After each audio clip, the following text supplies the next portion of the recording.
Good morning, students. Let us start second part of our geography chapter number 6, marginalization and social justice.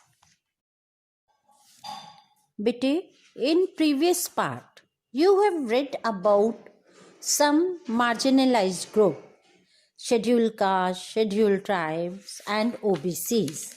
Now let us talk about some other minorities in this part of the chapter. Minorities. No perfect definition is given in our constitution about minority. It talks about religious and linguistic minorities. As per the census of 2011, 20.2% of India's total population is formed by these minorities.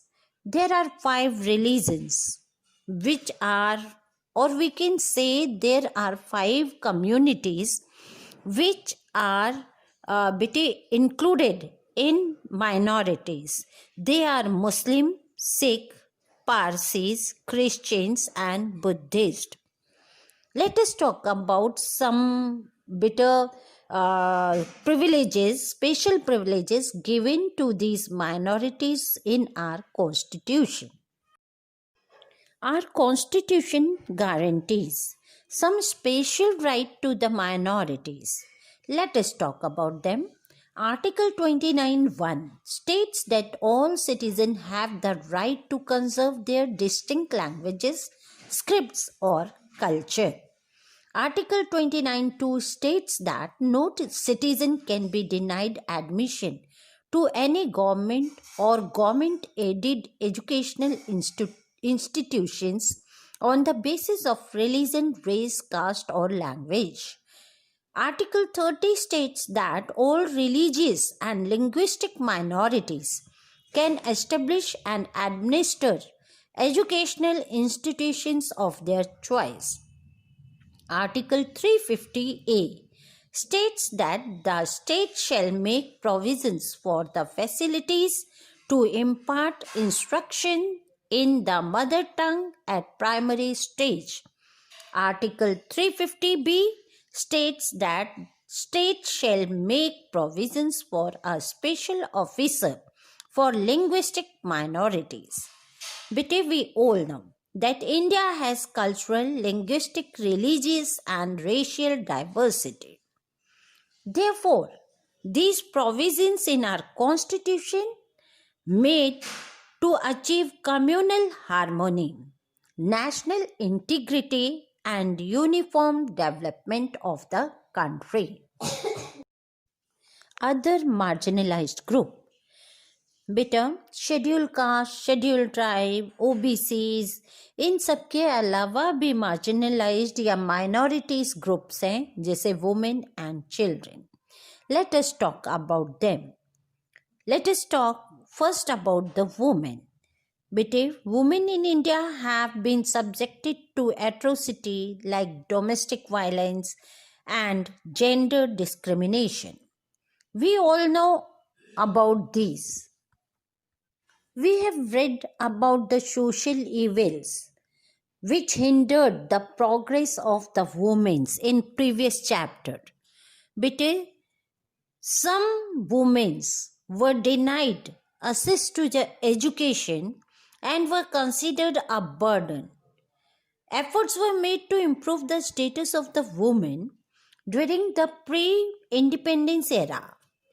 Social reformers like Raja Ram Mohan Roy, Ishwar Chandra Vidyasagar, Jyotiba Phule and Sister Nivedita, they tried to improve the condition of the women. Steps taken for the upliftment of women. The custom of polygamy was made illegal. Laws were passed to grant daughters the same right of inheritance as sons. The practice of taking dowry was prohibited. Schools were opened for girls and attempts were made to give them the same opportunities as boys. Article 15(3) directs the state to make special provisions for women and children. Under the directive principles of state policy, many directives have been laid to the welfare of the woman. Article 39A states that both men and women have the right to adequate means of livelihood. Article 39D states that both men and women shall get equal pay for equal work.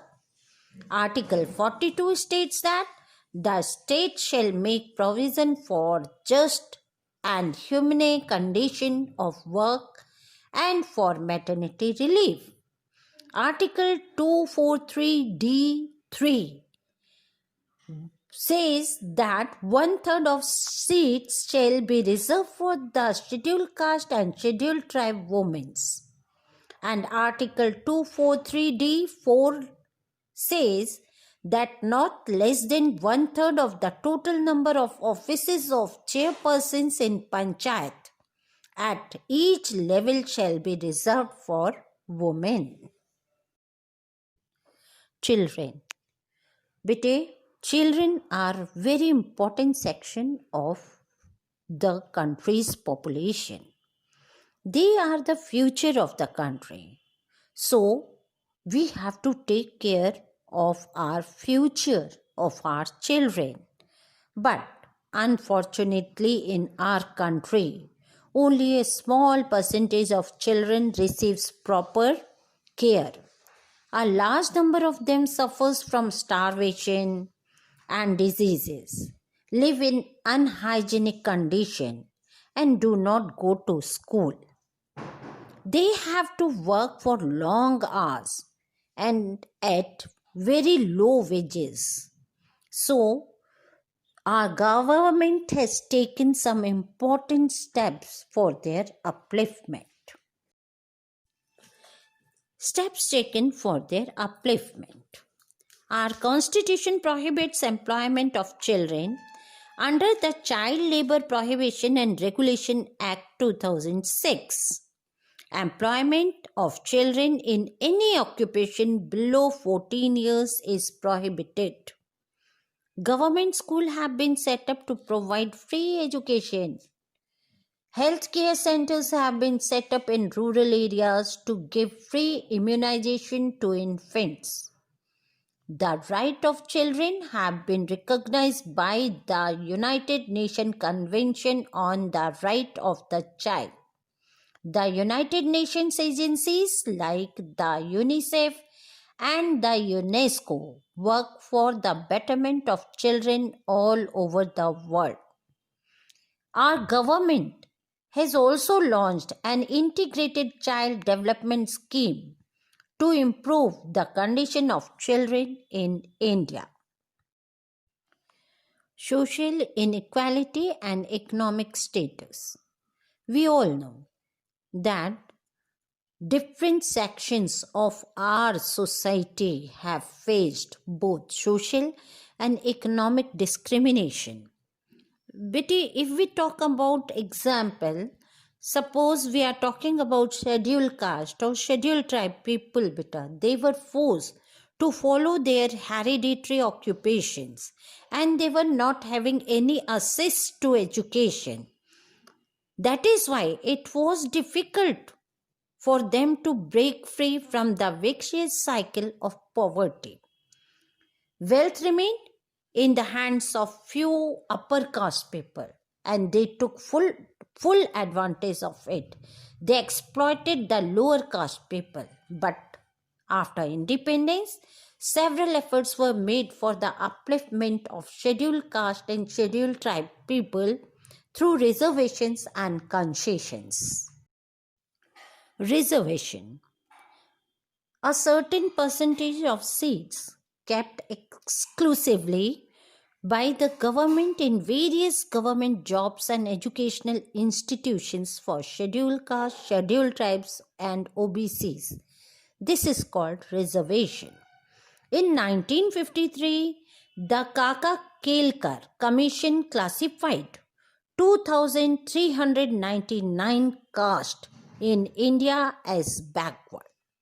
The Mandal Commission was set up in 1979 under the chairmanship of B.P. Mandal to examine the issue of reservation and quota for the upliftment of the backward classes other than the scheduled caste and scheduled tribes.